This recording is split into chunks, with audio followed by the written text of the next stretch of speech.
Good afternoon. My name's Harry Melander. I'm the chair of the Minnesota Building and Construction Trades Council. We want to thank our friends today in providing comments, supporting the safe and responsible transportation of energy resources. Today, the Minnesota Building Trades Council, the Minnesota Chamber of Commerce, our Minnesota legislators are here to support Enbridge Line 3 replacement project. Our organization, which represents 65,000 plus, in combination with the Minnesota Chamber's 2,300 members and its 500,000 employees, and our state senators and representatives are here to talk about Enbridge. Enbridge has provided specific, detailed analysis regarding the serious integrity issues that are unique to Line 3 and that prompted Enbridge to come forward with their replacement proposal. Replacement makes sense.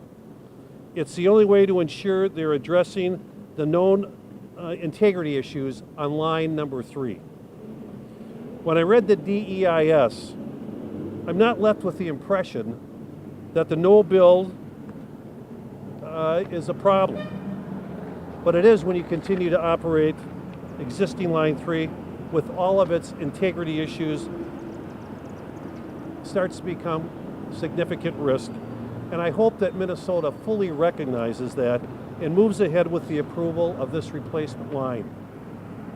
Line 3 replacement projects will create up to 2,000 construction jobs for Minnesota workers, according to a study by the University of Minnesota. We are encouraging key business leaders, the labor community, and members to support Line 3 replacement and encourage the Minnesota Public Utilities Commission to approve their certificate of need. With that, I'd like to introduce Bill Blazer, Senior Vice President of Public Affairs and Business Development at the Minnesota Chamber of Commerce. Bill? Thank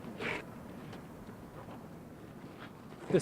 The State Chamber of Commerce's 2,300 members include businesses from all Minnesota industries, as well as small companies, medium-sized companies, and large ones as well. In effect, we're a microcosm of our state's economy. Replacing Line 3 is critical to the development and change and growth of our state's economy.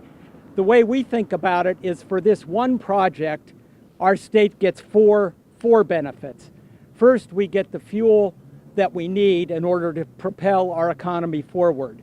Secondly, we get a safer line. Third, we get a route that's better for the environment. And fourth, we get local economic development. As Harry has pointed out, we create thousands of jobs and close to $1 billion in new investment. So for this one project, replacing Line 3, we get 4 benefits for the price of one. It's important to the development of Minnesota's economy, and it's important to communities throughout our state. We urge the Public Utilities Commission to proceed with both the certificate of need and the siting now that they have a complete and accurate environmental impact statement before them. Thank you. Thanks, Bill. Our next speaker is somebody that knows a heck of a lot about pipelines because he's a pipe fitter. Representative Tim Mahoney from East St. Paul will share his thoughts on the replacement line. Tim? Thank you, Harry.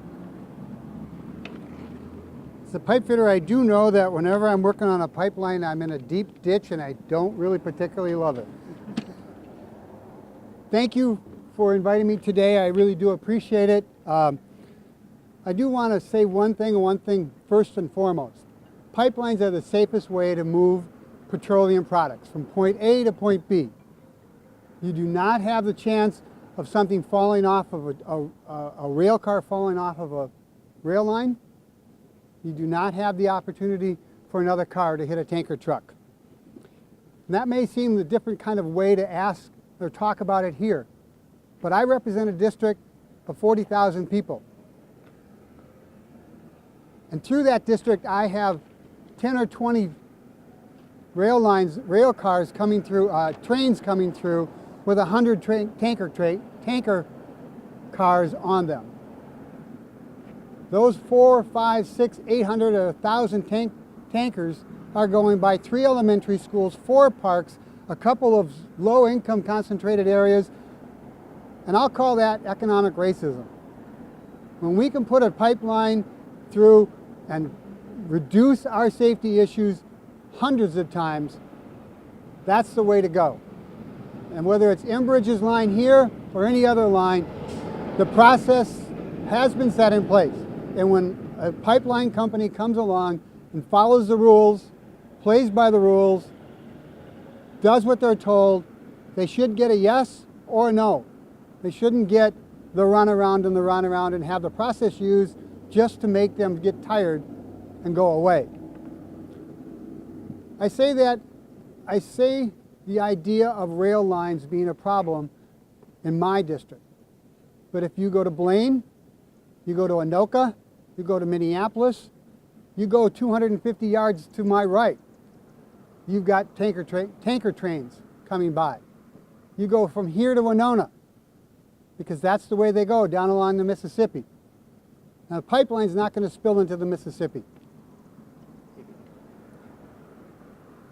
But a rail line accident along the Mississippi is a huge disaster with hundreds of thousands of gallons of fuel problems.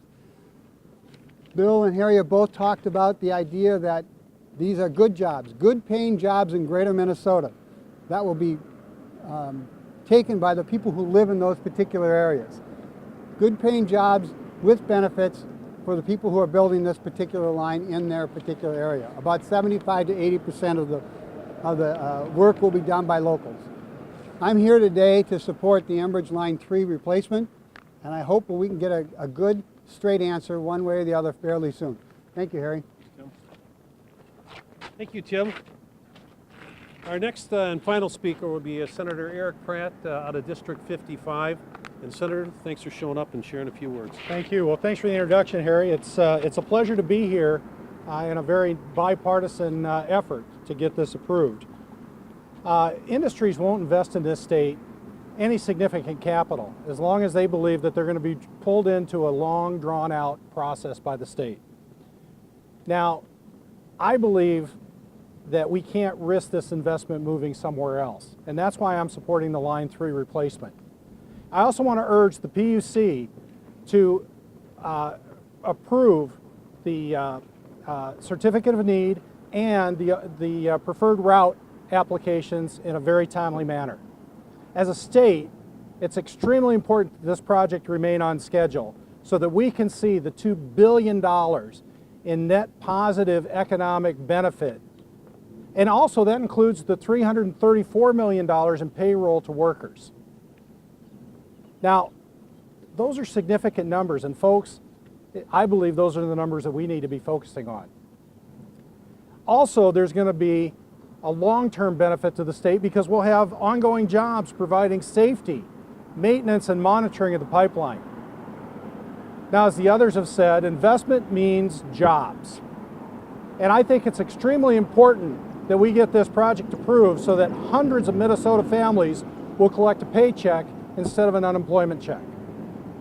So I feel we've had an ample discussion and public input on the issue, and it's time for the Department of Commerce to move this process forward to replace Line 3. Thank you.